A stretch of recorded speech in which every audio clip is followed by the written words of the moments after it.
Welcome to Metaphysical Soul Speak. I'm your host, Elena Fox Starks. Hey guys, I hope that you're doing really well in this moment and that whenever and wherever you are on the planet Earth in this moment, that you are remembering and practicing the information that we got from the Arcturians last night. So remember the hat that looks like a very tall isosceles triangle that is on your head, from your head to your 12th chakra, way tall. And it's eggplant purple, remember. And if you are a man, it's a 3-sided isosceles triangle shape. And if you are a man, the point is pointed forward. And if you are a woman, the point is pointing behind you, basically, or feminine and masculine as far as your energies are concerned. So if you don't want to imagine it one way or the other, because you are transgender or because you feel that you're gender fluid inside, I think you should ask your higher self which way it should go. Use a pendulum or muscle testing, or allow it to adjust itself. You imagine it one way, take a few deep breaths and let go your idea of which way it should go and see if it adjusts itself. When you are with your divine counterpart, if you are divine masculine and you're with your divine feminine, whether or not your physical bodies are reflecting that or not, and you kiss, and you imagine if you're going to kiss and your, I don't know how to say this, your isosceles triangles would merge, the bottom would look like the Star of David, like a 6-pointed star. If you were to see it from above or from below. If you imagine this, then you're going to understand what I'm talking about. So the Arcturians told me more about this after I finished the show last night. And remember how they said the outside, it's electromagnetic and the outside is magnetic. So when you imagine this sitting on your head, imagine it as being very much magnetic, like a magnet. And the inside, that's the outside, and the inside is a electrical energy. So imagine that they're working in conjunction with each other. Now, it's the same whether you're male or female, masculine or feminine, doesn't matter for the electro and the magnetic. Even though the magnetic, which is on the outside, is female, feminine energy, and the electrical impulse on the inside is masculine. Because remember, electric is masculine and magnetic is feminine. Okay, so if you have activated it and you can visualize it, the more you visualize it, the more intense this power becomes, and it alleviates all of your Ascension flu symptoms. Also, it helps you physically manifest your Merkaba and physically get you into the 5th dimension toot sweet, okay, very rapidly. So if you imagine this, the more you imagine it, the more you're going to see a glowing energy from within the isosceles triangle, right? And it's going to glow in the center like a glowing yellow energy inside, but also if you were to look at it from the outside, it would glow bright purple. So remember, it's like a dark eggplant purple color, but inside it would be like glowing like a royal purple, like a dark royal purple, if you were to view it from the outside, if this was an actual object in your energy field that you could see, like a lamp or something, that's what it would look like. So that's what the visualization is. That's what it stands for. That's how it goes. And some adjustments for whether you are trans or not. I feel like it should go along with your physical body that you were given at birth, not how you feel gender-wise, but if that's bothering you, allow your higher self to adjust it the way it should be. Because if you try to flow the energy in one way and it feels weird or it's not working, maybe try flowing it the other way and see what happens. The energy is going to flow upward no matter what, no matter if the pointy part is front facing or backwards facing. You know, whether the flat part of the triangle is facing forward or backward, all the energy is moving up from your spine. Hopefully this is, if this is more confusing, let me know so I can readjust my descriptions tomorrow or the next day. But I've been working on mine since they told us this yesterday. And I feel I didn't sleep all night. It gave me a lot of energy and I did not sleep all night. But then when I added up how many hours I did sleep, I slept 40 hours in 3 days. And I felt like, well, if I were to divide that 8 hours a night, then I slept 5 nights in 3 days time. So I figured, hey, I don't need to sleep tonight. Okay, it's 2:19 in the afternoon. So I'm doing the show 12 hours early because now I'm exhausted. I feel like if I fall asleep, I'm going to just sleep like 20 hours, and I don't want to miss getting the show out on time. So here we are. It is the 18th. It is exactly 7 days before Christmas. If you haven't gotten your Christmas shopping done yet, you've got less than a week. I say to myself as much as anyone, maybe more so.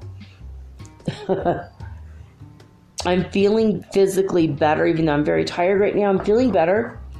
Overall, I feel like the illnesses have left. My lower lip is still chapped, darn it.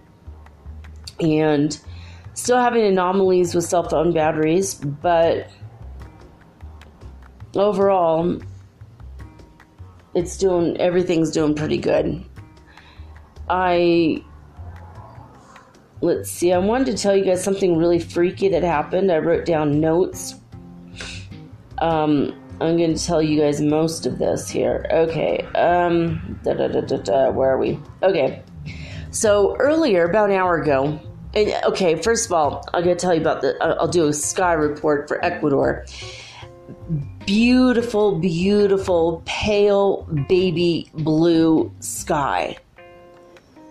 Earlier, the wind was blowing from the volcano towards us, which means, it's blowing easterly. And when the winds blow easterly, it pulls the ash into the air from the Sangay volcano, which is continuously erupting recently. And it was very hazy looking. So the sky was a gray blue, just like so beautiful, like incredibly beautiful, but very, very pale. Like it's like an ocean color. I don't know if you know what I mean, but in the hoity-toity decorating scheme, when you color a wall like an ocean hue because you live at Cape Cod or something, that's the energy I get from the color that the sky was. It's like almost like a blue shiny water off of a dolphin's back. I don't know if that even makes any sense to you guys, but it was like a marine blue gray or a marine gray blue. And it was very, very beautiful. Well, then the wind shifted again. And now we have no wind at all. I'm very still. The clouds are not moving at all. But the wind shifted again, and then that revealed it took the gray out of the air, and it became very, very baby blue. I got some gorgeous, gorgeous, gorgeous sunrise photos. They are on my Instagram right now. That is at Mermaid Girl 888. If you want to see them, I got 7 pictures. The pictures turned out exactly what I was seeing with my eyes. So it was absolutely stunning. Like the rays of the sun coming up over the hill behind this tree where all the green parrots live. It's absolutely beautiful. But right now the sky is baby blue, like very, very like a baby blanket for a boy. Okay, cisgendered baby blanket, but you guys know what I mean when I say baby blanket blue. It's so pale blue, and the clouds are puffy and white. They're outlined with gray or with a cobalt blue when the outline goes all the way around the cloud. It's just, oh, and now I think I'm seeing a Palladian ship hide behind a cloud. Now it's gone as soon as I said it. Anyway, lots of wispy clouds, lots of energetic, just beautiful clouds with a lot of energetic forms. And so I asked God, can you please tell me when my twin flame will be here? Very simple question, you know. And I said, please tell me through the clouds. And this is what happened. So I asked God, when will I first hear from my twin flame? Please show me in the beautiful puffy white clouds today. I waited a few minutes, and then I looked up and I saw a name, not just a letter, an initial, or 2 initials, but I saw a name. I'm not going to say the name on the air, but the name was written in wispy clouds that quickly disappeared as soon as I read it, followed by the number 6. And then the number 6 turned into an 8 that looked more like an upright infinity sign. I took the 6 to mean 6 weeks, but then it turned into this upright infinity sign, also a symbol for twins, because both sides of the infinity are identical, like twins. So then that disappeared. That was followed by a Taurus symbol. The moon will be in Taurus, which was an internal message I received right when I saw the Taurus symbol in the sky, which is a round, completely round circle with bull horns. Bull horns. I just got that. You know, the loudspeaker thing that's super obnoxious at like games or whatever, or usually police have them. Speaking of obnoxious, but anyway, it's a circle. The symbol of Taurus. Okay, first of all, so I looked it up. The moon will be in Taurus in 6 weeks plus 2 days. 6 weeks plus 2 days, which is 6 plus 2 equals 8. Remember, it was a 6 that turned into an 8. 6 plus 2 is 8. So in 6 weeks plus 2 days, the moon will be in Taurus, which is Groundhog's Day, which is 44 days from now. 44 is a master number. No, I can't even talk. 44 is a master number, and also 4 and 4 are identical numbers, another symbol for twins. Take those apart, that's 22 each. If we were twins and dividing 44 M&Ms between us, you get 22 and I get 22. Well, that's on February 2nd when the moon will be in Taurus, which is 2 in 2020, which is also 2, or 4 and 4.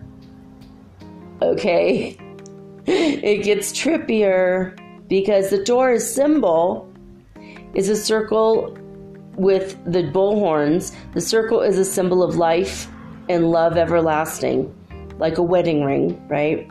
And the twin horns, which are identical horns. So that happened, and then after that disappeared, there were 2 J's in Arabic that came up. There was a word in Arabic that I could not read because I don't read Arabic, but I did see the J. I'm assuming it's the same word that I saw, the name that I saw, but in Arabic. And then that one disappeared, and then a few minutes later, another J below it appeared. See, H-I-J. Yeah, and J means 1, and then 1, which is another master number, 11, which is a master number, which is also further twins sign. And also what means 1 is A, which is my name. Begins with an A, which also numerologically speaking is the number 1. I mean, it goes so freaking deep. Like, I asked for it, and oh my God, did I ever get it. So much faster messages now that I started doing this eggplant, isosceles, triangle, pyramid thing on my head, going up to my 12th chakra. And after all of that happened, 2 green parrots flew by my window, halfway between the window and the tree across the street, and they flew in unison together, another symbol of twins. Oh my God. All of that. I mean, I asked for it, I suppose. So we'll see. Hopefully I will hear from him. I mean, of course, we all have free will, and he may or may not call me by then, but it's very possible, very likely that by February 2nd, 2222, I might hear from him by then. We might find each other by then, at least by phone or email or something. I don't know, guys. I thought that I had to share that with you because, oh my God, that's like so incredibly kismetish and very cool. And Taurus is a sign of luxury, and I love that. So, okay. I wanted to tell you guys the news on the Watchers website, watchers.news. In Australia, remember we said that they were expecting a heat wave starting today. That's what they said yesterday. Well, guess what? Today, Australia sweltered through their hottest day on record ever in the history of taking the temperature, which is pretty freaking long, right? Like, was it like maybe 100 years? So in Australia, 105 degrees. They have never seen 105 degrees ever. The second highest degrees day they ever had was 104 degrees, and it was quite a long time ago. So 105 degrees, this was like the beginning of their summer. Officially not even the beginning of summer, not until maybe the 21st of December. That would be their summer solstice, right? That'd be mine here in South America. I'm also living down under below. I'm actually right on the equator. I'm in South America, but I'm technically on the equator, so we don't really have a lot of differences. But in Australia, their summer doesn't really start until a few days from now, like 4 days from now, and they're already 105. They're getting scared. If you are in Australia, I'm serious, just fill up a bunch of water bottles, put them in your freezer. You're going to want to use those against your skin to cool off. Peppermint essential oil as well. Mix it in other oil. Mix that in like a little bit of vodka, and then mix that in water. And that will make a nice spray to go on your face. Keep your eyes closed, obviously. I mean, it's edible-ish, but keep your eyes closed. Don't want peppermint oil in your eye, like, ever. But that will help feel calmer, cooler. If you make sun tea, make it with mint. Make a mint tea. That will also keep you cool internally, to keep your temperatures. You know, you got to make sure your head stays cool. If you guys have comfy cool strips for babies with fevers, that also helps you stay cool. Do whatever it takes to stay cool without having your air conditioner run, because if you guys run out of power, there goes your ice in your freezer. There goes, you know what I mean? I'm just worried. I'm so worried about Australia. Equally as worried about people in Delhi, India. They had the coldest December since 1997. It was not, I mean, they're not going to freeze to death, but it's still super uncomfortable when you're homeless and you don't have a tent and you don't have adequate clothing or a blanket that's adequate, and you are shivering at 52.5 degrees outside Fahrenheit. And by the way, the other 105 is Fahrenheit as well. That's cold. 52 degrees is cold. I mean, it was down to 49 degrees, only 3 degrees different. Here, like a few days ago, we were like freezing at night. That was a couple months ago. And that was cold for here. But 52 degrees in Delhi, India is usually a pretty hot place. And that's pretty cold for India. So praying for the people in Australia to cool off, praying for the people in Delhi to warm up at night. And ironically, it's the Indian Ocean that's carrying these hot days towards Australia. Everything feels back asswards to me. Now, here's the other headline today on Watchers.news. Winter storm knocks out electricity to over 47,000 people in southern and central Finland. Also on a different, I think it was on Suspicious Observers, they showed that Zimbabwe and Zambia are really, they're getting scared like they were in Namibia, as well as in Southern Africa. They're worried about food shortages as there is a major drought conditions existing right now in those countries. So let's just pray for the whole world, guys. Pray for Africa that they get rain. Pray for Australia that they get relief. Pray for Delhi that they get frickin' warmth. Pray for Finland and France and the South United States that they get their electricity restored, as well as in the Philippines where their electricity is knocked out due to earthquakes. It's crazy. It's crazy. Just be careful out there, guys. It's pretty just, I don't know, man. It's crazy out there. All right, let's see. Gonna go over to the Schumann resonance. Now, if you want to build your own Schumann resonance device, look up instructions to build a Schumann resonance receiver.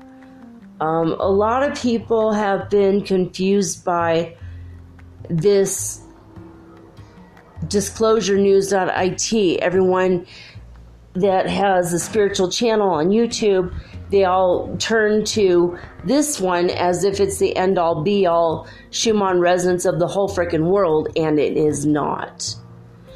We know that it is not the only number of Schumann resonance, because when we go to heartmath.org, we have 6 more. If I built a device, we would have another one, because not all the numbers are going to be the same. And unless you're living in Italy, the Italian one is not going to affect you. You know, if you are living in Nevada in the United States, you're probably more than likely going to be affected by the California Schumann resonance than the Italian one, simply because you're closer to California than you are to Italy. I hope that makes sense. If you're in France, the Italian one will definitely affect you. If you're in France, the Alberta, Canada one probably not going to affect you so much.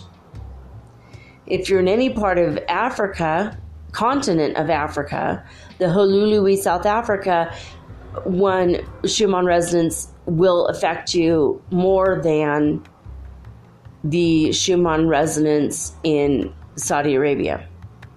Even though it's close-ish, the one in South Africa is going to affect you more.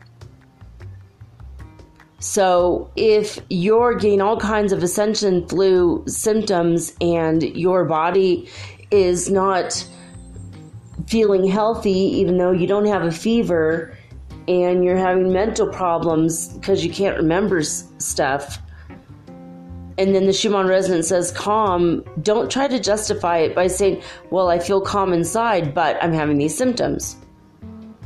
Because the Schumann resonance in Italy, that's not yours. That's not the one that's affecting you. I hope you guys understand it. I mean, that's like saying that if I'm going to measure the temperature in Russia today, that's a temperature for the whole wide world. That's not true. Why would the Schumann resonance be any different? Why would there only be one for the whole planet? It makes zero sense. So that's why I'm bringing this up, because if you build a Schumann resonance receiver for where you live, you can help the rest of the world to understand the Schumann resonance better. There are instructions. Just do a Google search. I found several websites that tell you have to have like a copper pipe going like east to west and a copper pipe going north to south. And there's a way that you can hook it up to a computer so that you can read these Schumann readings. And all the instructions are online. It doesn't seem terribly hard, but if you are mechanically challenged like I am, get a science nerd on your team and figure out how to do this for yourself. If you guys do this as a team, make it a high school project for a science fair. Or go contact a local science class in a university nearby. Tell them that you would like to see the anomalies and the fluctuations of the Schumann resonance, and would they be interested in doing this as a project? As a class project. I bet you can find a few different teachers, probably in the electrical engineering departments, possibly in the geology departments, although they tend to be fuddy-duddies. I don't know. It's just maybe I'm wrong. Just the one geology teacher I know was kind of weird that way, just didn't want anything new in his classroom, like ever, any new ideas. He wants to know about the rocks. He doesn't care about the plants growing out of the rocks, Okay, maybe it's just the one guy. I can't stereotype like that. But maybe people who study cosmology, they might want to know about the frequency of the Earth, the Hertz frequency between the Earth and the ionosphere, what's bouncing around in the cavity there, which is called the Schumann resonance. What is that? Go find some scientists, maybe on meetup.com. You might be able to find a group of scientist-minded, geeky, nerdy people who are interested in learning more about this. Because if you're in Alberta, Canada, that's your Schumann resonance. But if you're in British Columbia, Canada, you might have a different one. If you're in Windsor, Canada, you might have a different Schumann resonance. If you're in Toronto, you're going to have a different Schumann resonance than Alberta, Canada, and than the other ones. You see what I'm saying? You can't measure the temperature in Russia and say that's a temperature for the planet. You can't measure the Schumann resonance in Italy and say that's a Schumann resonance for the planet. So when you're going every day to check the Schumann resonances, you've got to check heartmath.org that has 6 of them in one place, as well as Disclosure News. But I mean, unless you're anywhere near Italy, it's probably not going to really affect you. So don't try to retrofit it. Don't say, oh, I felt such a heart rush because it went up to 158, but then 3 weeks ago when it was 600 in South Africa, you felt nothing. You know what I'm saying? And you live in California, that makes no sense. It's not scientifically even, it doesn't make any sense.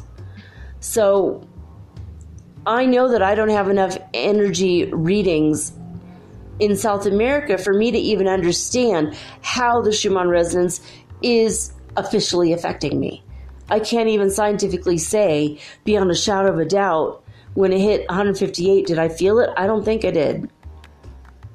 I don't think I did. I wasn't in Italy. And I don't even know which one mine would be, because none of them are in South America right now.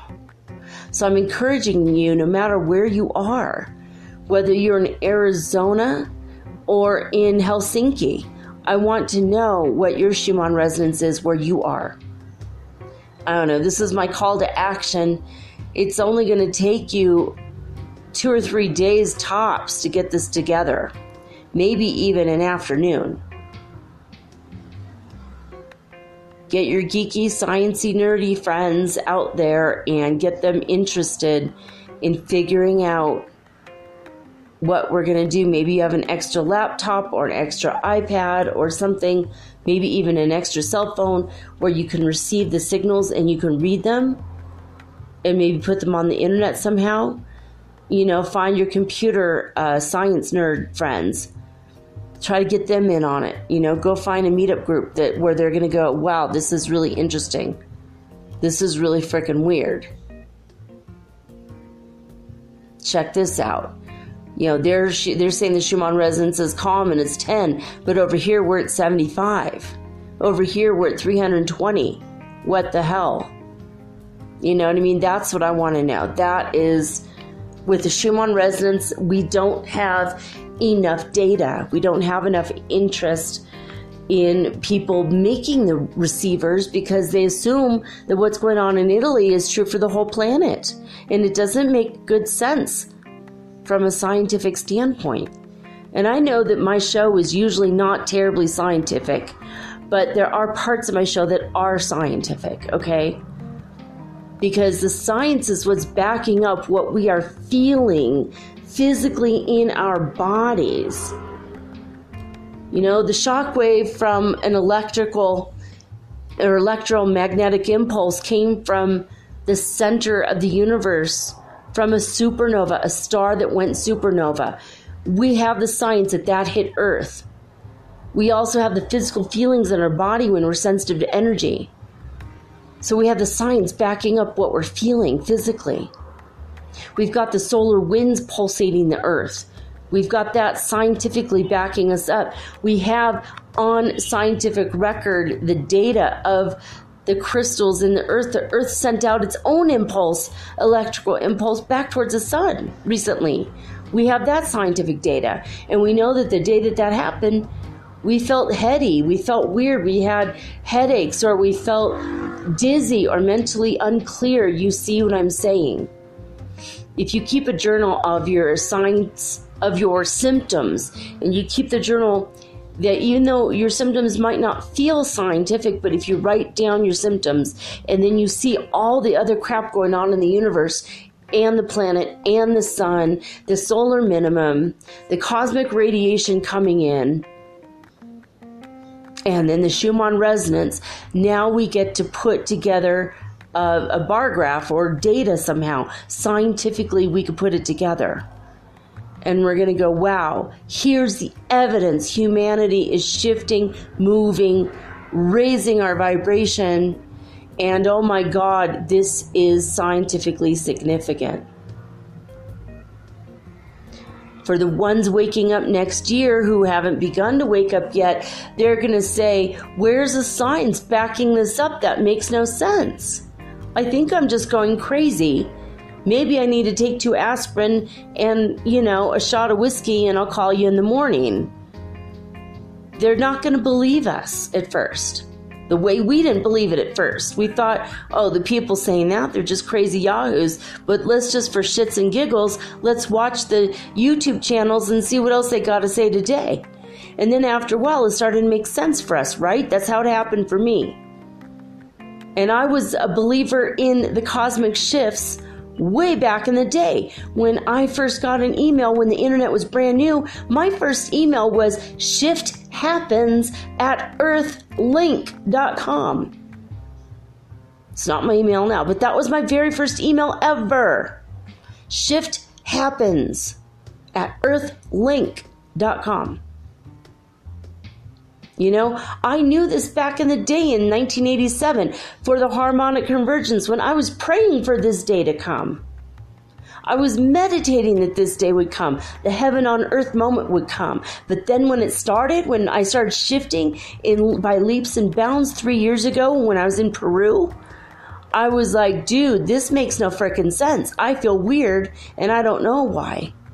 And I started looking up, I came across something. I said, what are the symptoms where? And I wrote down all my symptoms. And then the word ascension and ascension flu symptoms. I'm like, what? This sounds insane. These people are crazy.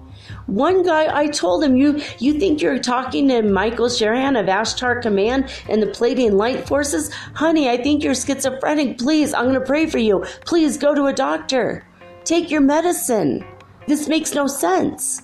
Now here 3 years later, after I said this to this poor kid, I'm channeling Michael Sherahan of Ashtar Command and the Pleiadian Light Forces and other ETs because my telepathy came online. And it's not just explained by the Schumann resonance. It's not just explained by the cosmic radiation bombarding Earth. It's explained by all of it.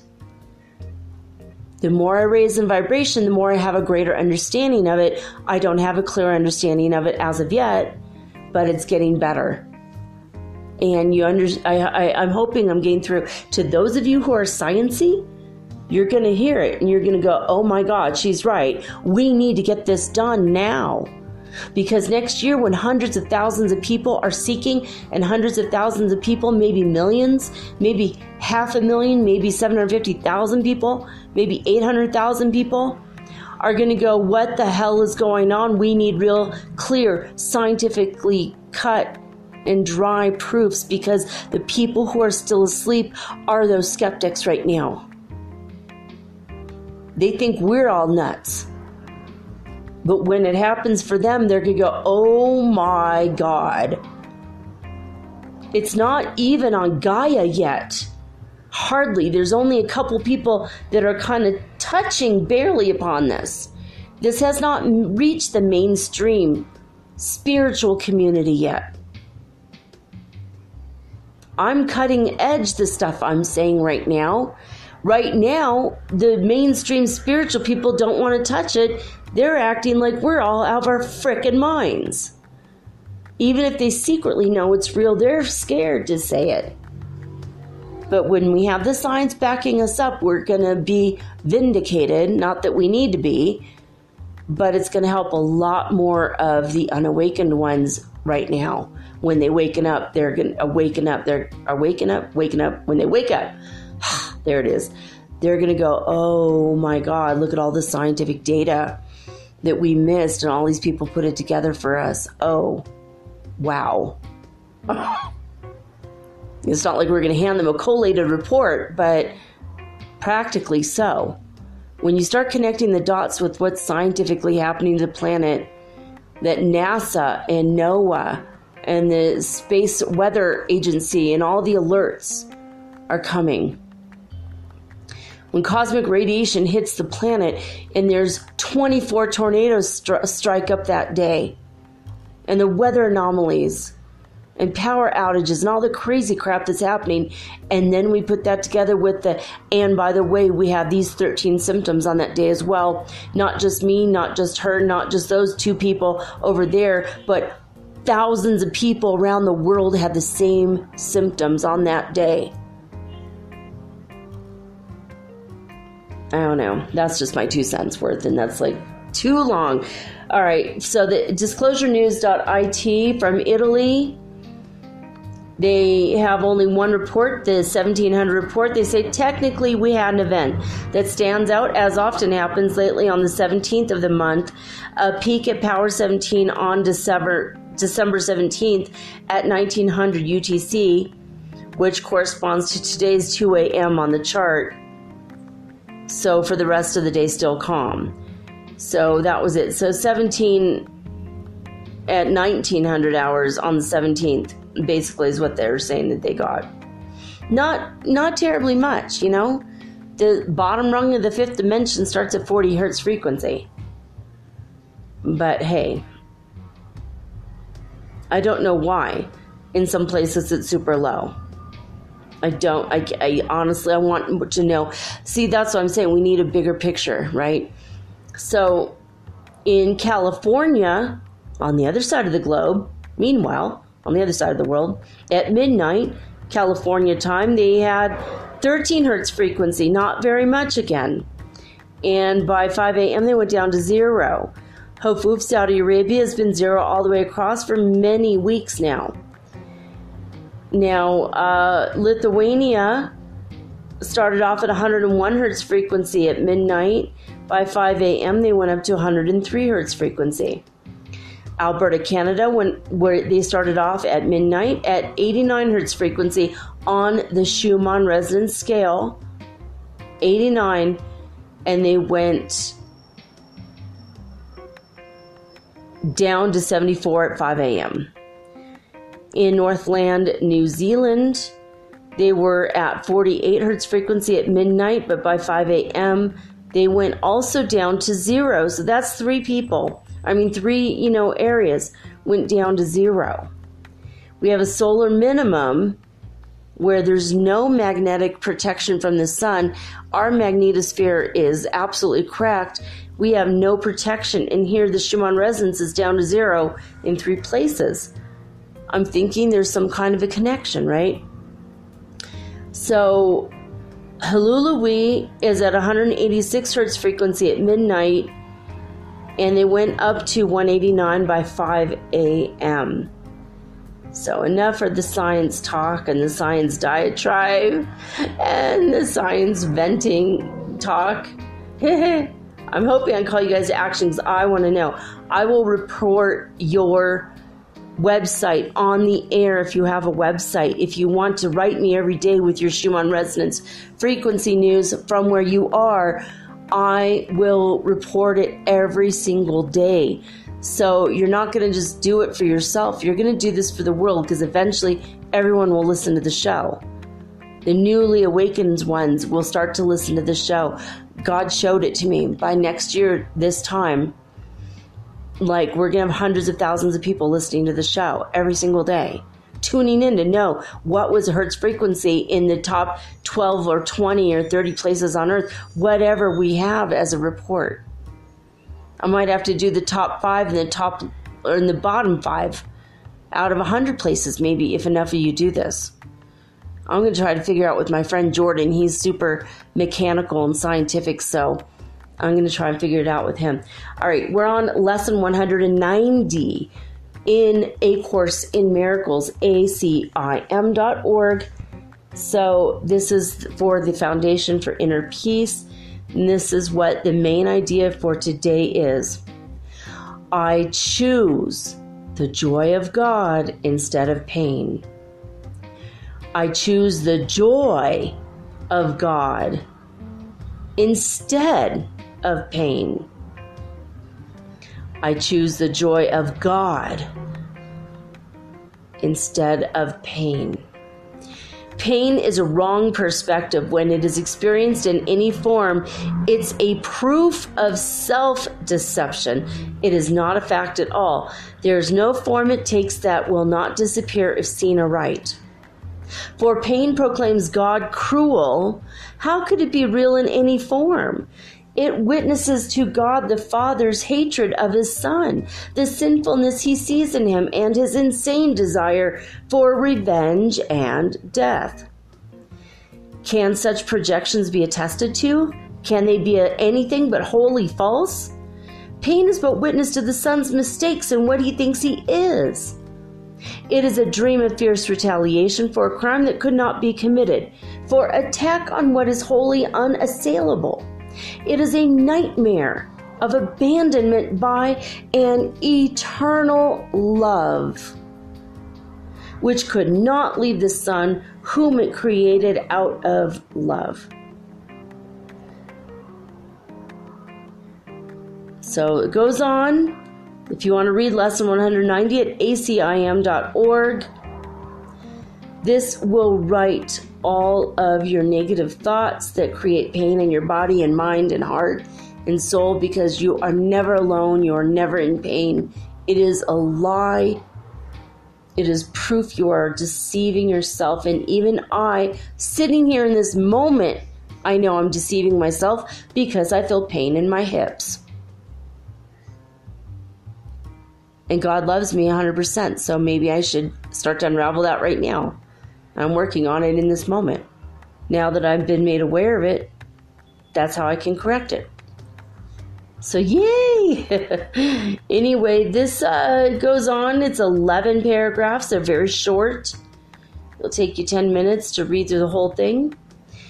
Lesson 190 at acim.org, or go ahead and get a Course in Miracles app for absolutely free on iTunes Store or your Google Play Store. It's 100% free. Lesson 190, I choose the joy of God instead of pain.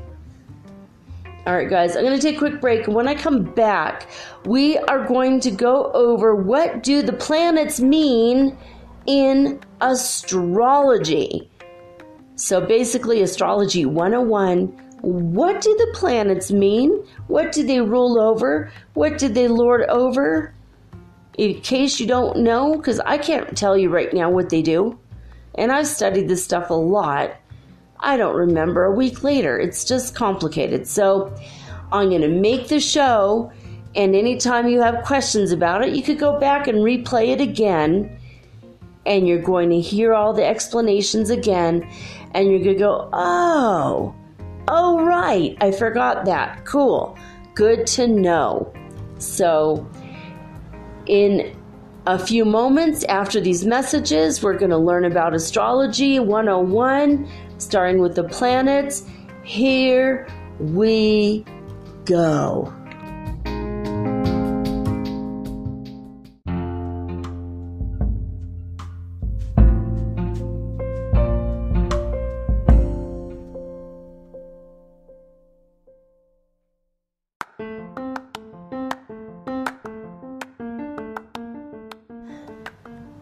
If you haven't heard about Anchor, it's high time you did.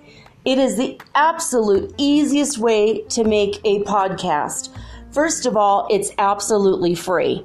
Second of all, they have creation tools that allow you to record and edit your podcast right from your phone or your computer. You guys have known that I've been doing this for 8 months using the Anchor.fm app right on my cell phone, and I have done it everywhere, right? I have recorded this in my living room, my bedroom, little cafes in Quito, Ecuador, all over Cuenca. It's so absolutely easy to make your podcast, and editing is just a snap. Anchor also will distribute your podcast for you, and it took me about 2.5 months to become syndicated, and now I'm available on Spotify, Apple Podcast, and many more, and so can you. You can make money from your podcast also, and there's no minimum requirement. You get paid from your very first listener. It is everything that you need to make a podcast all in one place. So please, if you are interested in making a podcast of your very own, do not hesitate to start with Anchor. Download the free Anchor app or go to anchor.fm to get started today.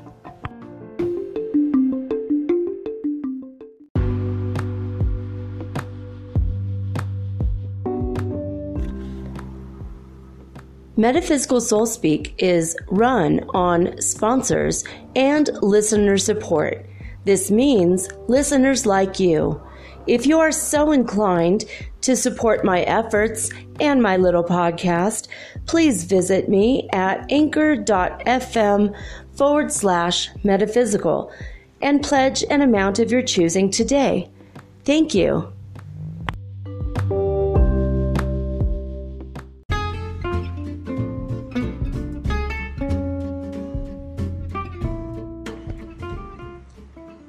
All right, guys, I don't think this is going to be 100% comprehensive, but I'm going to do my best to bring to you the planetary symbolism.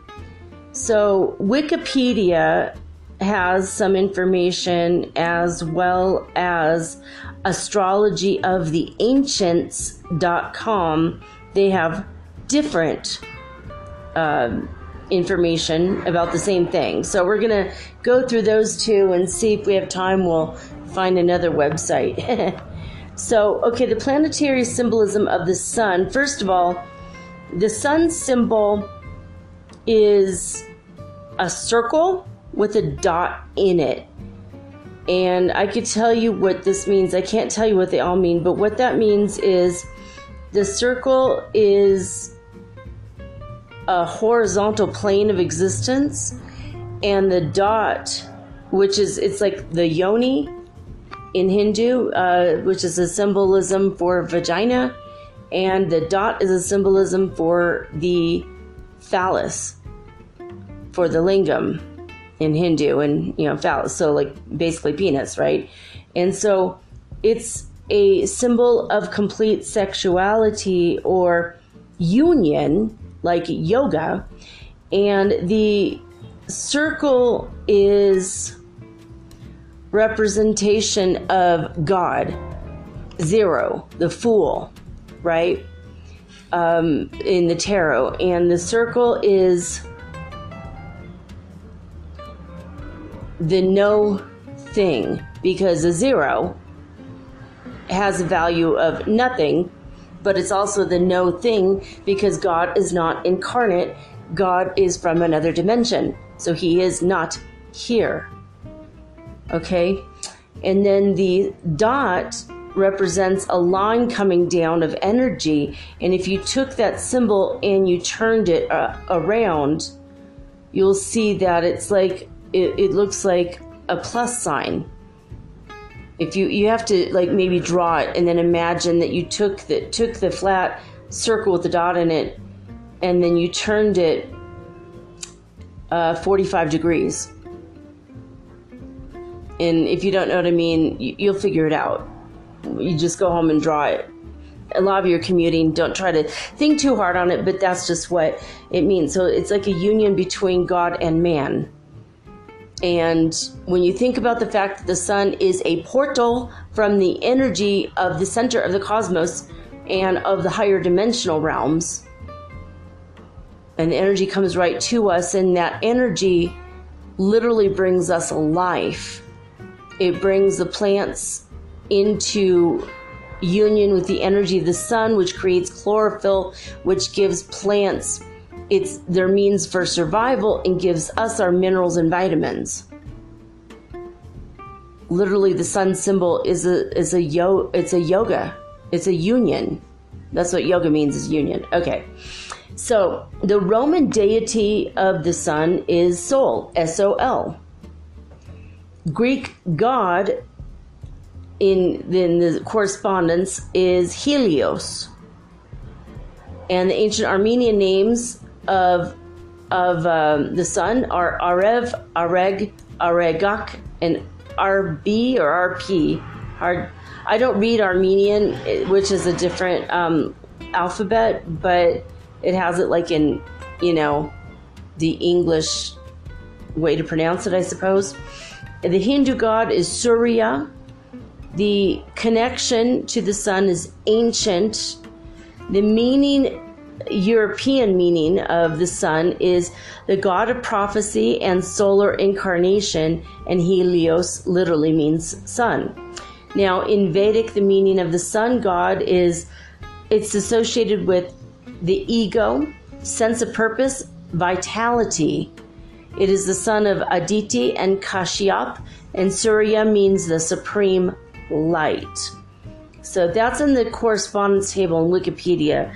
But on astrologyoftheancients.com, the sun is, it basically rules Leo. The psychology of the sun in your chart is I am. And in the Bible, I am, they don't say this, but I'm saying this. In the Bible, I am literally is the name of God. When you say I am, you have to follow that up with something that is absolutely positive and holy. Otherwise, in a way, you're taking the Lord's name in vain or adding a negative spin to it. We're going to go over that on another day. That can be a whole discussion. But the planet meaning and description of the sun is the most important planet in your chart. It is your ego, your motivation, your interests, your basic likes and dislikes, your vitality, and how you express and identify yourself. The sun in connection, or is the connection to the masculine and your father, as well as what I'm adding to that, also to God. So basically your sun symbol is how you express your I am.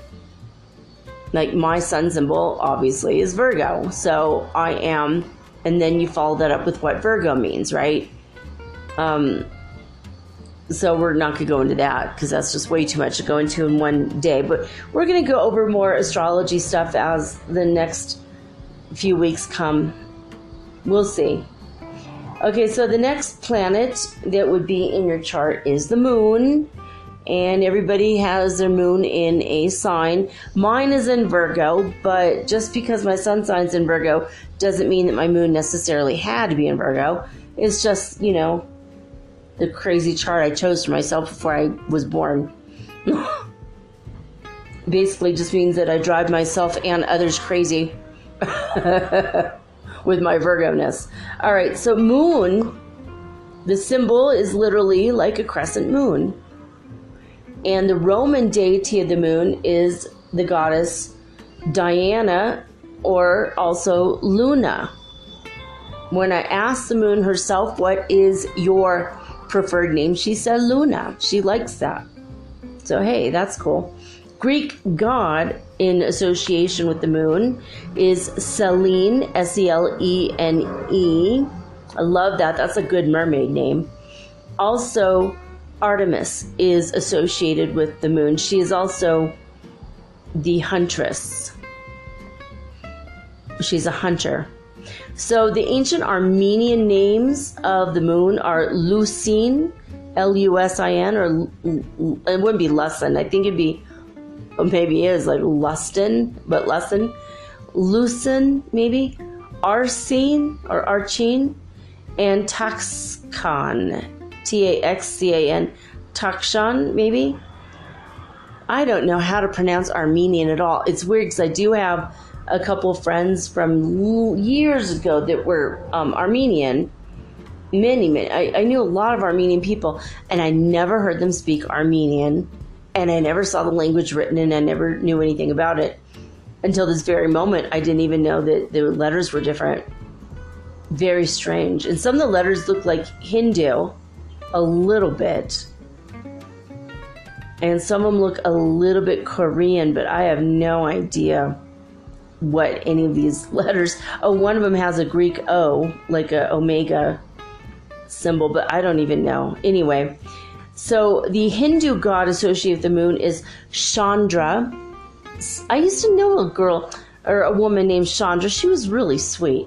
Chandra. And she had like a moon-shaped face, and her face was luminescent like the moon. So I think it's a lucky name to be named Chandra. She was very, very sweet, very beautiful. All right, the connection, of course, to the moon is ancient.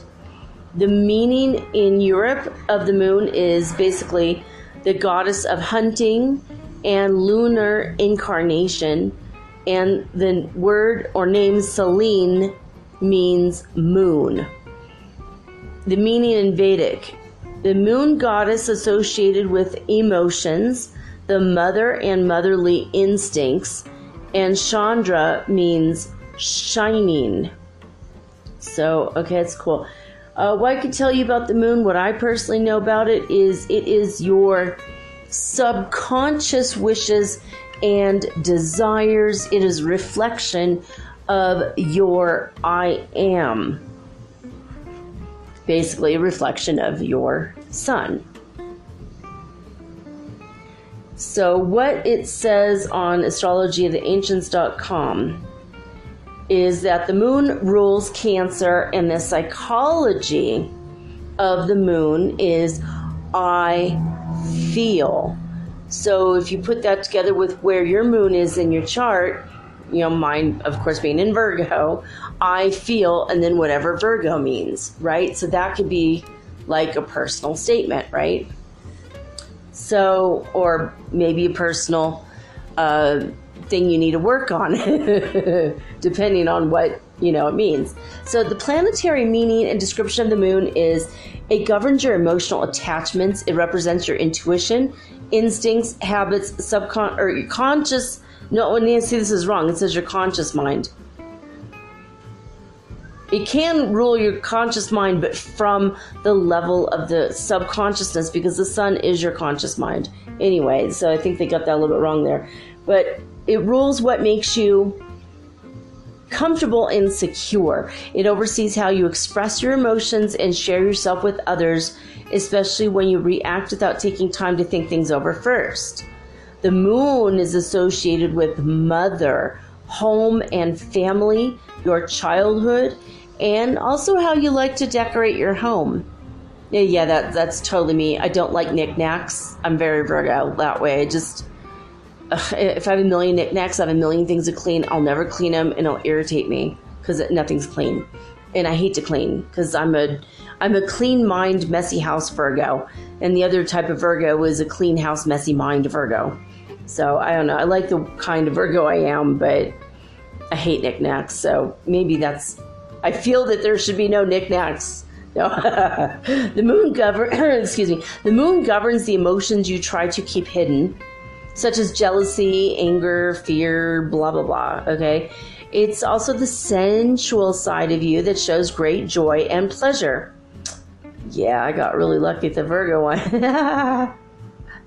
Oh my God, not. But I do think of everything like a Girl Scout for sure. Just never mind. We don't want to go into that. Because the moon rules things you tend to keep hidden, your moon sign is usually only visible to those who are closest to you. Now, if you've ever wondered why some people need a lot of assurance while others are quite confident, look to the moon sign in their chart. See, it's not all about the horoscope, what your sun is in, because that only tells a little tiny portion of the story, and you're going to find that out tonight. We're not going to learn how to interpret anything today. We're just going to go over what the planets themselves mean. All right, so the next one is Mercury, and the symbol of Mercury is a circle with the almost like horns, or like it's actually a crescent moon on its side at the top, like a little hat. And it's equal and balanced, and then below there is a cross. So it's almost like the female symbol with the cross at the bottom, a circle with a cross underneath it, and then the moon on top. It's a very feminine sign, but it is Roman god is associated with Mercury, who is the winged messenger of the gods. Oh, I just looked outside, guys. So much ash from that volcano right now. Oh my God, the visibility went down like maybe 5 or 10% since I started the show. See, I get distracted. I look out the window when I'm...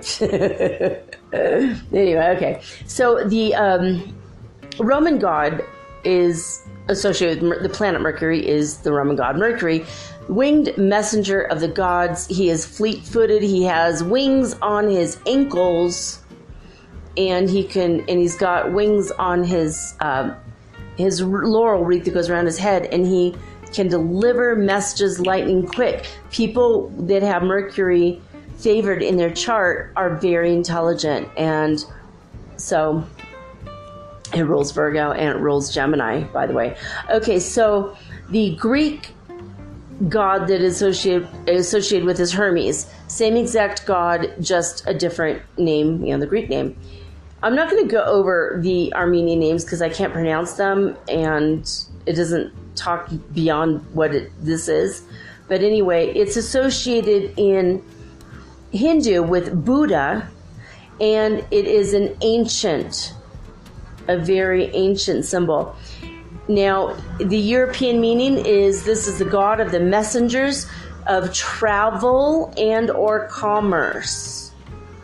I would also venture to add communication, because when Mercury goes retrograde, communication out the window. All right, now in the Hindu meaning, a planet god known for his preserving and protecting nature to mankind and manhood. Associated with communication, see, I just said that. Wit, yeah, we are pretty funny. People are ruled by Mercury. Ha. And cleverness. Yeah, so there you go. It's like monkeys. It should be associated with monkeys, because monkeys are clever and witty, and they love to communicate. They're very sweet. All right, Mercury, according to Astrology of the Ancients.com, it's like funny. They never, ever, ever, ever, ever do the lawn across the street. It's like the third time in a year that I've been aware of them doing the lawn. And now that I'm doing the show during the day, do you guys hear like the weed whackers and stuff? What the hell? And I did shut my window. And I'm glad, because just when I shut the window, all of a sudden we have ash everywhere. Ridiculous. Okay. Planet name Mercury. Okay, it rules Gemini and Virgo, which I already said. The psychology of Mercury is I think. Planet meanings and description is Mercury is about your communication style, how you think, how you solve problems, how you learn, what are you curious about, and basically your general interests. Now, when it's in your natal chart, Mercury is either the same as your sun sign or the sign immediately before or after your sun sign. Well, that's interesting. This I did not know. Of course, mine's in Virgo. I have a million planets in Virgo, and obviously my Mercury, I think, is in Virgo. So, yeah. Now, if you were born when Mercury was retrograde, this I don't know about myself. This is interesting to know. If you're born when Mercury was retrograde, you are intuitive and introspective. You are a thinker and someone who tends to think things through before speaking. If you were born when Mercury was stationary, you are very communicative and are constantly thinking. All right, well, that's very interesting. This I did not know. So, the next planet, according to Wikipedia, is Venus. This is just a female symbol. The circle with the cross underneath it. That's Venus. And in Roman, it's associated with the goddess Venus, goddess of love. In the Greek, it's associated with goddess Aphrodite, goddess of love. Again, the same goddess, different name because of the language. In Hindu, in India, this is associated with Shukra. So the name in Hindu would be Shukra. This is an ancient symbol again. And this is, in Europe, the associations are goddess of romance and lust, the ooh la la factor in your life. Venus means love and or sexual desire.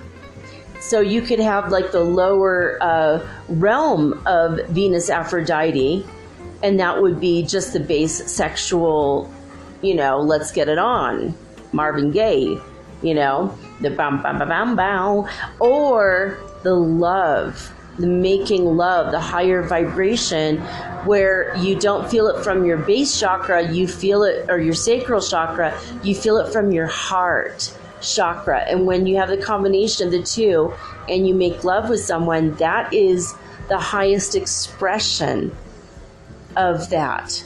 So, once you have that, you just really don't ever want to go back to the, one night stand crap. You just don't. And you're always looking for that again. If you have that in your life and then you lose it, you forevermore will be looking for the higher vibration of it because it's so much better. Okay. Now, according to the meaning in Hindu or in India, this is Venus or Shukra is associated with asuras, associated with fertility, beauty, and enthusiasm. Always helped demons in the war against gods. What? This looks so ass backwards, I think. All right. Shukra means clear, pure, brightness, or clearness. That's very interesting. All right. The next one. Oh, actually, we got to go to this planet Venus on astrologyoftheancients.com first. All right. So the planet Venus rules Taurus and Libra.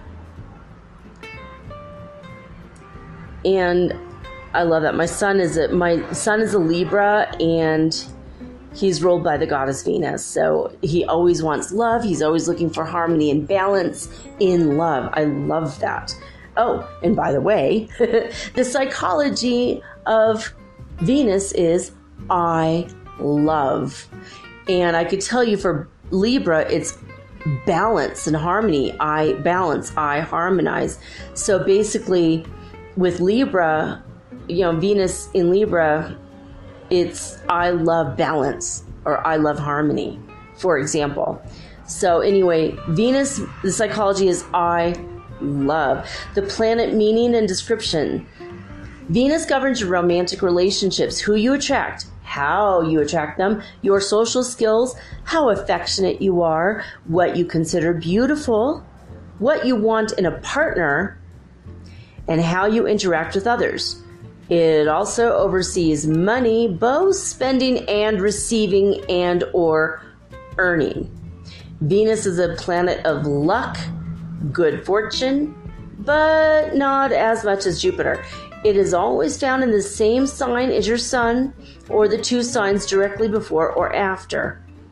Two signs directly before or after. Interesting. And, all that has to do with how fast the planets rotate and revolve around the sun. How many days do they take to make one whole revolution? The Earth, for example, takes 365 days. All the other planets take different days. Some go faster, some go slower. Everyone goes at their own pace. As above, so below. As below, so above. So, if you were born when Venus was retrograde, you are most comfortable around the people you know. Your finances might be limited when you're younger, but will increase as you age. The same rules apply to your love life as to your finances. Well, you know what? Now I'm assuming my Venus in Virgo was retrograde. Again, another one in Virgo for me. You just cannot make this crap up. I literally chose to come in during one of the hardest charts ever. If you are an astrologer and you're hearing this, you could be like, oh my God. So if you're born when Venus was stationary, you have a very active social life. Finding love is very important, and you have the potential for financial success.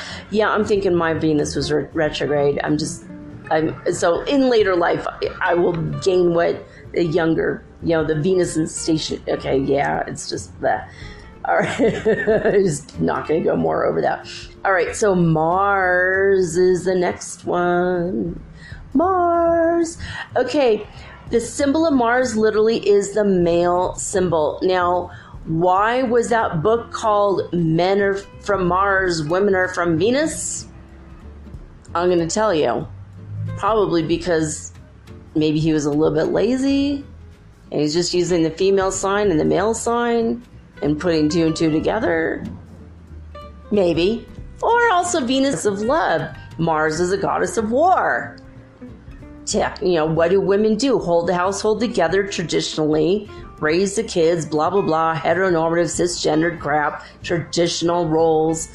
And what does Mars do? The man, he goes out and he absolutely hunts, fights wars against other tribes and other peoples and other lands. conquers and tries to bring back riches and also keep the country safe. So it's all very cisgendered, heteronormative, that book. Anyway, Mars is literally the symbol of the male. Mars is related to the Roman god of Mars, who is the god of war. Aries, god of war, but that's in Greek. That Aries is a name in Greek. It's the same exact god, totally different name. In India, the name is Mangala. And this is ancient.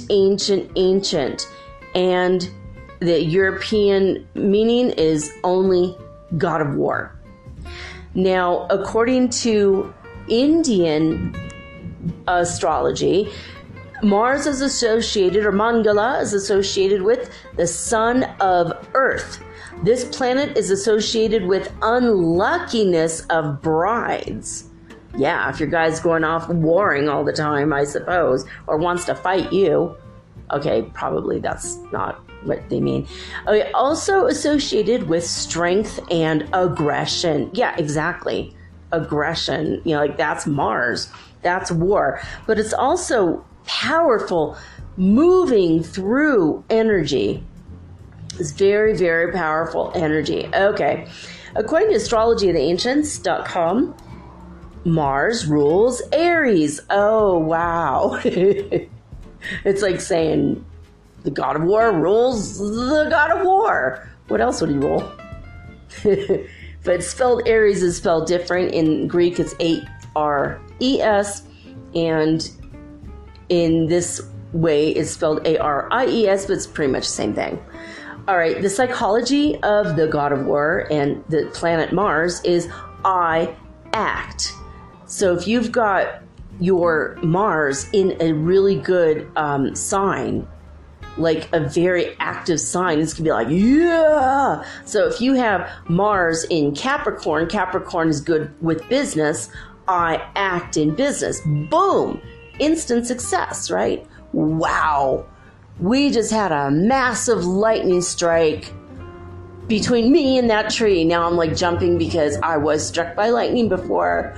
I just don't feel comfortable with that situation. Oh my God. You guys hear the thundering? As soon as they're done cutting the grass, this is just a nonstop cosmic brouhaha outside. Bruja meaning witch in Spanish, and haha meaning haha. Okay. Ooh, I'm just like getting the chills right now. I'm getting the shivers. The planet meaning and description.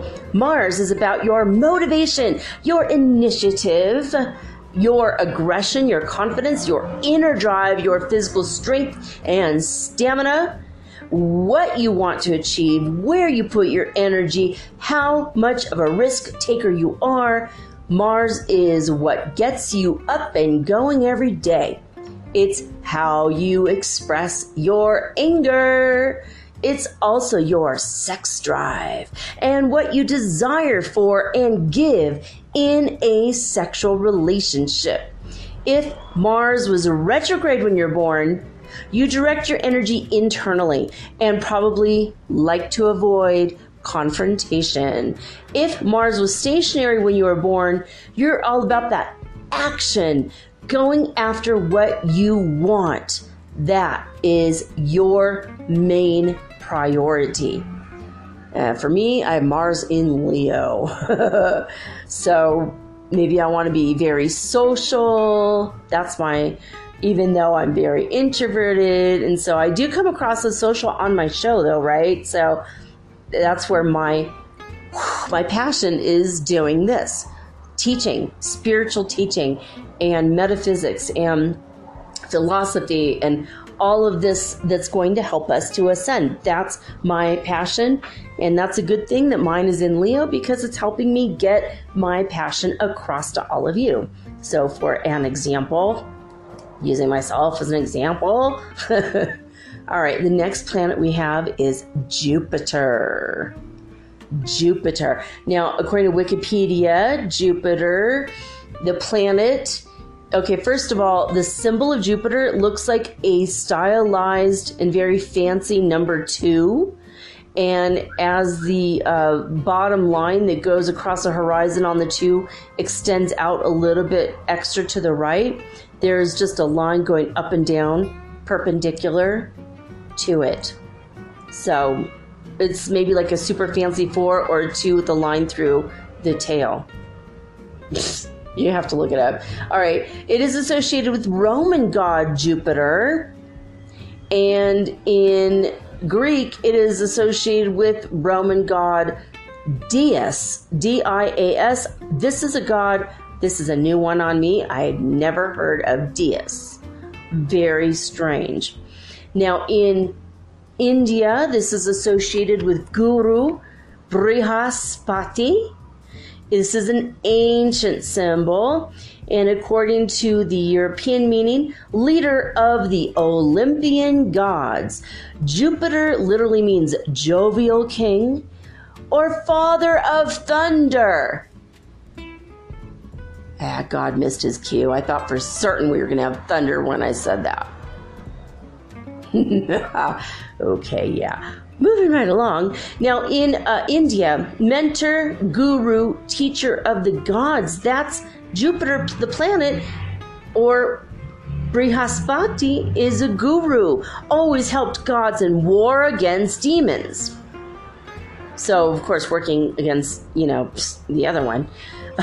Guru means teacher or priest. Brihaspati means Lord of prayer or devotion. This is associated with luck and expansion according to the Hindu astrology in India. Now, Jupiter, according to astrologytheancients.com, rules Sagittarius, which is a sign that loves to travel. So Jupiter ruling Sagittarius, luck and travel. The psychology of Jupiter is I grow. That's because Jupiter is a massively expanding planet. It's expanding our consciousness. Sometimes it expands our waistlines. Oh my God, I shouldn't have said that because lightning just struck awfully close again. Did you hear it? There was the thunder right there. I mean, that's like 2 miles away. We're like almost directly underneath it, but that lightning was directly above me. And the sky is absolutely filled with ash right now. Huh? What do you reckon? That's the volcano I hear from 70 miles away? Okay, no, that's not true. That would be absolutely terrifying, though, if it was. All right. Planetary meanings of Jupiter governs your ethics, your philosophy about life, where you're lucky, where you're abundant, where you're cautious, and where you want to learn and how you can benefit from that knowledge. Jupiter is a lucky charm that expands whatever it touches, thus showing what it is that you do on a large scale.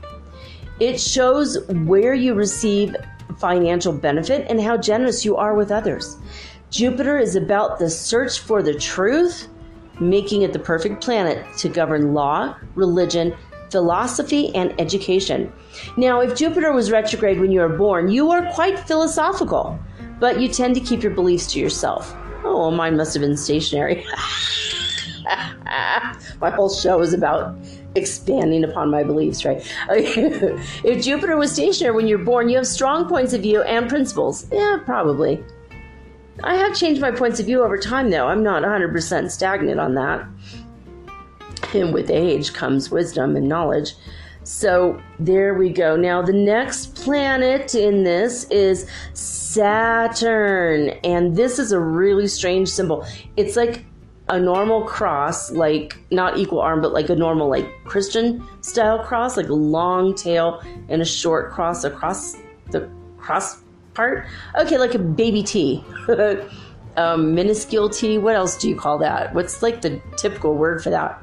Small T in common day language. Anyway, it's a small T and then like a little crook coming off of it.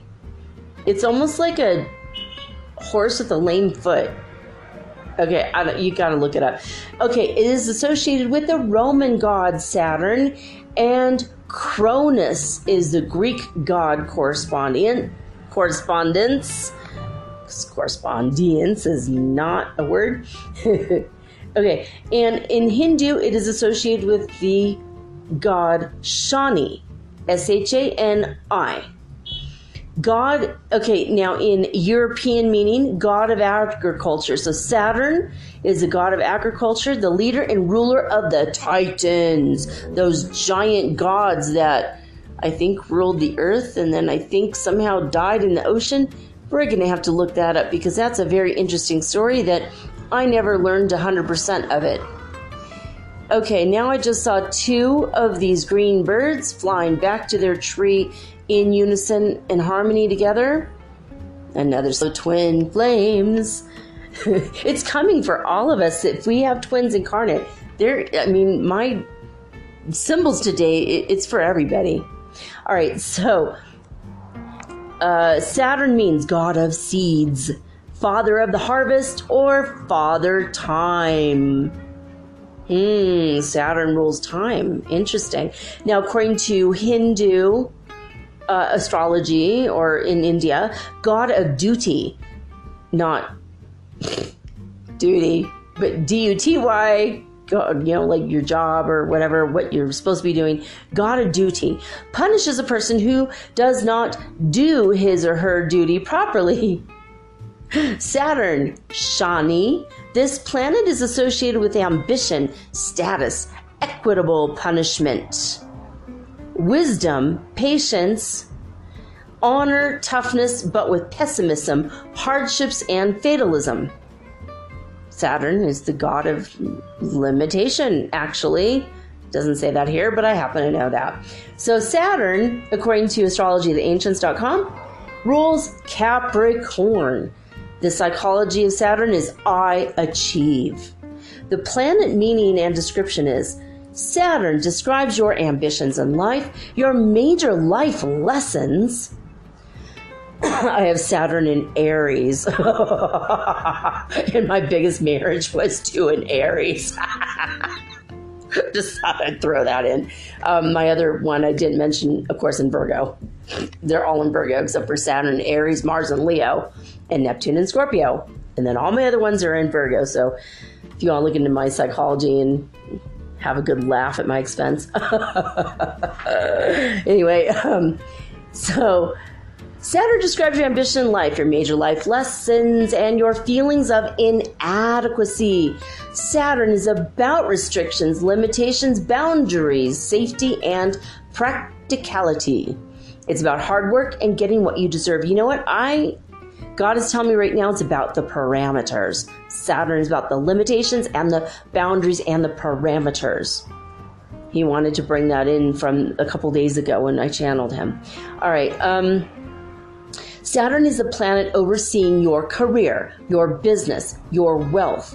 Even if its placement in your chart does not directly affect your career, it still will show what you want to be known for and what you want to achieve. If Saturn was retrograde when you were born, you are responsible for your own success and failures. If Saturn was stationary when you were born, you're more goal-oriented, disciplined, and determined to succeed. I think I'm like kind of all of those. Aren't we all of those? That did not make a whole lot of sense to me. But moving right along. Okay. The next one is Uranus. Or Uranus. Okay. Now, the symbol of Uranus is very interesting. It's like those brackets that you use in extensive math problems in algebra, but they're facing away from each other. Like they're refusing to look at each other. It's like an equal armed cross, but on either side to the west and east positions, or left and right positions, or past and future positions, whatever you want to.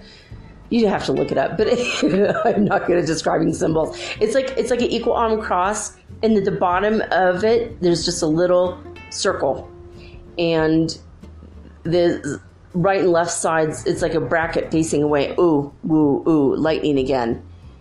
1, 1,000, 2, 1,000, 3, 1,000, 4, 1,000, 5. All right, it's 5 miles away. It's moving away, but that lightning still looks awfully close. All right, this Uranus is associated with the Roman god Caelus and the Greek god Uranos. And, this is actually my Hindu name, given to me by a Hindu yogi named Yogi Shanti Swarup. He called me Aruna. Aruna is the Hindu name of the god for Uranus. That's the correspondence or association. According to the European idea of Uranus, this is corresponding with the incarnation of the sky. Uranus and Caelus both mean sky or father sky. Now, according to the Hindu from India, this is the charioteer of the sun, S-U-N, the sun, the charioteer of the sun, basically the one who drives the sun across the sky every day, and half-brother of a mythological snake king Vasuki in Indian Puranas, P-U-R-A-N-A-S. Hindu stuff really confuses the hell out of me. I've got to say, it does. A snake king Vasuki. This is crazy. Okay. Charioteer of the sun and half-brother of a mythological snake king Vasuki in Indian Puranas. Vasuki means of divine being. This planet is associated with originality, eccentricity, you don't say, and sudden changes. I just don't even know how to comment on that, honestly. Okay, according to Astrology of the Ancients.com, Uranus rules Aquarius. Oh, that's where the eccentricity comes in. My mom was an Aquarius, and I love her so much, but she was so eccentric AF. All right, Uranus rules Aquarius, and the psychology of Uranus is I evolve. It just fell flat somehow to me. I don't know. Okay, the planet meaning and description of Uranus is Uranus governs where you seek your freedom, where you're unconventional, where you stand out, what makes you rebel, where do you do the unexpected, and where you will find your change. Change the fools. Okay, that's not the song. That's not how it goes. Uranus is about sudden change, such as an unexpected opportunity appearing out of the blue. It also involves events that happen in an instant, such as accidents or love at first sight. Uranus also involves intuition in the form of those times when you just know something or you have an aha moment. So Uranus is associated with Eureka! I found it. Now, the next planet we are going to, of course, my Uranus is in Virgo. I find my freedom in just being a stick in the mud. I mean, really? Really, though? Oh my God, I'm coughing too much. Okay, Neptune is our next planet. All right, now the rain has come finally after the thunder and the lightnings passed through. And, it's hopefully going to start knocking this horrible volcanic ash out of the air. But thank you to the giver volcano, Sangay. Love the energy of this volcano. See, this might be why I'm so happy. I mean, suddenly the volcanic ash came over here, and suddenly I'm really I have my energy again. I thought I was going to crash and burn 2 hours ago, and I'm like, yeah, I feel pretty good, actually. Haven't slept all night. Haven't slept since yesterday. In fact, I haven't slept in 25 hours. So I'm looking at the sky going, what? Now it's a complete solid mist of white, no clouds, no blue, just solid. And it's ash everywhere. This is the worst visibility we've had since the volcano started erupting. All right, well, that's my world weather news, at least from Ecuador. Okay. So our next symbol I can describe for Neptune is a trident. Think about what god Poseidon is going to hold in his hand. Yeah, Poseidon. He's the father to all the mermaids. We love him. All right. The planet Neptune is associated with the Roman god Neptune and the Greek god Poseidon. Same exact god, just a different name. I'll tell you really quick the names for this god in Armenian. Mos Morak and Vanatur. I had to say because it's super, super fun to say. All right. those I can actually pronounce, I think. If I pronounced it wrong in your Armenian, tell me. Please let me know because I'd like to learn, and I'm sorry. Okay. In Hindu, the Hindu name, or in India, the Hindu name is Varuna. Varuna, Varuna. This is associated as a modern day god, and Neptune is the god of the sea, which, of course, Tune is afraid of. That's why it's chicken of the sea. Chicken of Poseidon. Okay, I'm just kidding. All right. God of the sea is, of course, the ruler of all the mermaids, right? So and that is the European correspondence, and the Hindu or Indian correspondence is god of rain, which I'm saying that as it just started raining. Oh my God. I'm loving how the correspondences are corresponding to my actual everyday life right now. Everything is so cosmic. Aw, the little green parrots across the street are so cute. Sitting at the very, very tippy top of the tree. I think they're enjoying, it's like their bath or something. It's like bath time for them. My pigeon folk, they go hide. They're like, screw that, we don't want to get clean. They're pigeons, they're dirty birds. Okay, so Varuna is the god of rain in Indian mythology, and Varuna means god of the sea. Go figure, same as the European correspondence. This planet is associated with dreams, illusions, and psychic receptivity, but sometimes with vagueness and uncertainty as well. I got my Neptune in Scorpio. We can see what that means in a minute. All right. Now, according to astrologytheancients.com, Neptune rules Pisces, and the psychology of Neptune, the planet, is I dream. The planet meanings and descriptions are as follows. Neptune governs what inspires you and where you're easily deceived. It's all about illusion, confusion, imagination, and creativity. Neptune can be elusive and hard to tie down. It's just like a slippery fish, right? Just like Pisces, so that makes sense. It's the areas where you see what you thought was real isn't, and what you thought wasn't real is. It's like a blind spot where you don't see something until later, but you probably needed to see it from the very beginning. Yeah, like your boyfriend being a narcissist, or ejemplo, for example, in Spanish. Okay, Neptune governs addictions, drugs, alcohol, and food, etc. You know what? As I'm saying that, just a few minutes ago, I got a message from Rika Huntley, who, if you do live here in Ecuador and you're listening to this, some of the best food ever. Add her on Facebook and you messenger her, and she will bring you food.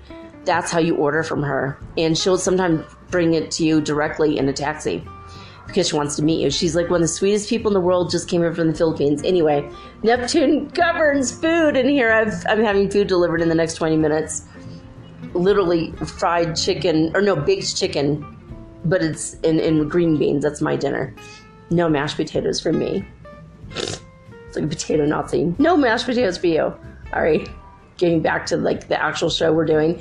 If Neptune was retrograde when you were born, you might have a tendency to escape from reality. I gotta check that one out. And if Neptune was stationary when you were born, you may be quite artistic, but not very realistic. Oh, well, it must have been stationary when I was born. Sounds exactly like me. I am very artistic, not very realistic. Tendency to escape from reality. I do drink once in a while. I do mushrooms once every couple years. I try to get to acid once a year when it's available. Is that escaping from reality? Not really, right? Probably not. Neptune's in Scorpio, though. I gotta look that up. All right. Next one. And yes, this is a planet, little baby Pluto. We love you so. We're never gonna let you go. You're always gonna be a planet to all of us. Love the world. At least the people listening to this, right? Am I right, guys? I can't forsake baby planet Pluto. We all love Pluto. So stupid that they ever said it was just a satellite or not like a moon or something and not really a planet. All right. Done being angry over Pluto. Pluto, the symbol of Pluto is very, very, very, very similar to Mercury, but instead of the crescent moon being on top of the circle, it's below it. So it's an upside down cross with the crescent moon on top and a circle on top. So it's almost like a sign of the underworld. Let's see who rules it. Pluto is ruled by the Roman god Pluto and the Greek god Hades. Oh my God, the ruler of the underworld, but you already knew that. Also the husband to Persephone, right? Persephone. Is that right? The pomegranate girl. The pomegranate woman. Persephone. The goddess of spring. And if it wasn't for her coming up to the surface for 6 months out of the year, because she brought the pomegranate seeds with her, we wouldn't have spring at all. We'd just be living in a frozen tundra of hell. Okay, but Hades is in charge of the underworld. Sandaramet is a correspondence in Armenian, and Lord Yama, Y-A-M-A, yet one more Lord I've never even heard of, in Hindu. That's a Hindu. This association is modern. Now, the European association with the planet Pluto is god of the underworld and death. Death, death, death. Death, death, death. Woo! Halloween. Oh, Halloween. Okay, it's my death Halloween song. I love Halloween, and it's weird, but I love death because, well, I'm Azrael, the angel of death, the original angel of death. So you guys know me already to be that. So I'm already, yeah, like Hades is pretty cool. Pretty cool, badass dude. I mean, he lives under the surface and, but what does this mean psychologically? We're going to get to that in a moment. So Pluto is associated with God of the underworld and death. Hades means the unseen. What else is the unseen? The occult. What is the occult? Magic and invisible forces. The unseen magic in our lives. The workings, the inner sanctum. I just had to throw that out there. And also Pluto means wealth. Wealth. You know what? You think internally, that's where you get your financial stuff externally. You don't think much of yourself, you're not going to have much outside of you. You think a lot of yourself, you're going to have a lot outside of you. It doesn't always stand to reason. That doesn't always track, but that is the basic gist, isn't it? All right, so according to Hinduism, or India, basically an Indian astrology, we should just say. Maybe it's Vedic. I've been saying Hindu this whole time. Hindu is a language, but Vedics, this might be the Vedic astrology. This is associated with the god of death and rebirth. And of course, I got my Pluto and Virgo. Also, all of it's in the house of sex and death. That we'll get to the houses on another day. God of death and rebirth. This is associated with subconscious forces because it's below the surface, just like hell or Hades, right? Ruling all that is below the surface. Oh my God, I just said below the surface. I literally didn't read that until I read it. All right, the symbol of Pluto also has another symbol besides the one I described. It's like a P with the tail going from the bottom of the P all the way to the right to kind of cover or show the surface, because everything that is below, it's like showing the below section of the surface, right? So planet Pluto rules Scorpio. And the psychology of Pluto is I am power. I am power. Now, the planet meanings and descriptions, according to astrologyoftheancients.com, for Pluto is: Pluto represents where you feel powerless, where you want to take charge and feel more powerful, and where you experience great change. It's about the big events in your life and gain rid of the old and make way for the new. If Pluto is retrograde when you were born, your inner beliefs may change over time. But if Pluto was direct when you were born, you have a lot of power that you could choose to use positively or negatively in your life. There you have it, guys. In 1 hour or less. There is what in astrology all the planets mean in the European Western astrology and in the Vedic astrology from India. There you go. There you have it with all your, not all of them, but most of the correspondence that you'll need to know to read your own chart. How cool is that? Please, please, please, guys, I'm still putting in a call for Santa Claus, Miracle Stories, Christmas, Diwali, Kwanzaa, Solstice, any kind of this time of year energy miracle stories. I want to hear them. I want to know them. Send them to metaphysicalsoulspeak@gmail.com. Also, to that email, please send in your New Year's predictions, no matter how crazy or wacky or out there they might seem right now.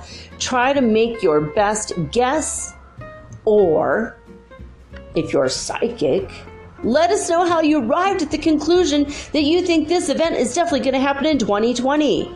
And get that to us. You got 2 weeks to get that one in. And you got 1 week to get the other one. Okay, you got six days and 12 days, honestly.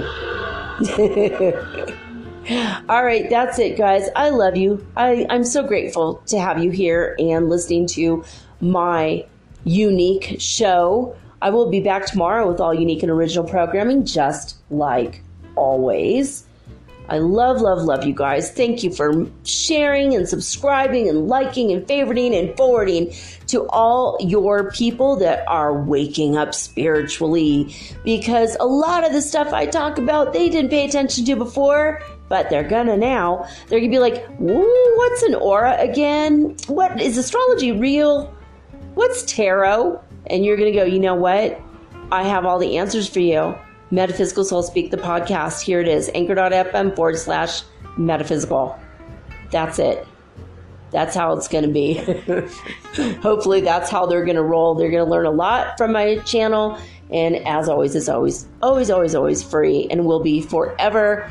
And my archived shows are always going to be here. And I'm hoping next year to get some books out there so that you can buy it and read it in book form, because that will be fun, especially for the deaf people, because I did get a request for that. So for the deaf community, we're going to do that. All right. Well, that's it, guys. I think I'm done. I'll be back tomorrow, though. So right now, I'm signing off with peace and joy and the high vibes of the holy fifth dimension. Until next time, guys, peace.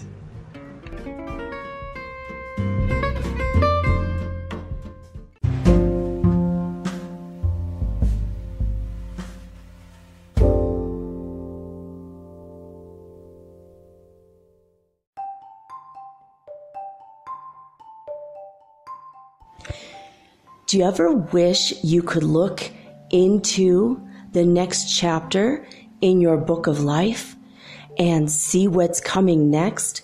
What does the universe have in store for you? I can help you with that. I will give you a Celtic cross reading, which is 10 cards, or you can ask me 3 questions And I use 3 cards per question. So that's 9 cards. Or I can channel your higher guidance, or maybe God directly for you. Maybe you want to talk to your dear departed Aunt Edna, because maybe you have a few questions and she was the smartest person you knew. If your deceased relatives are available, or your ascended masters, I can channel them for you personally.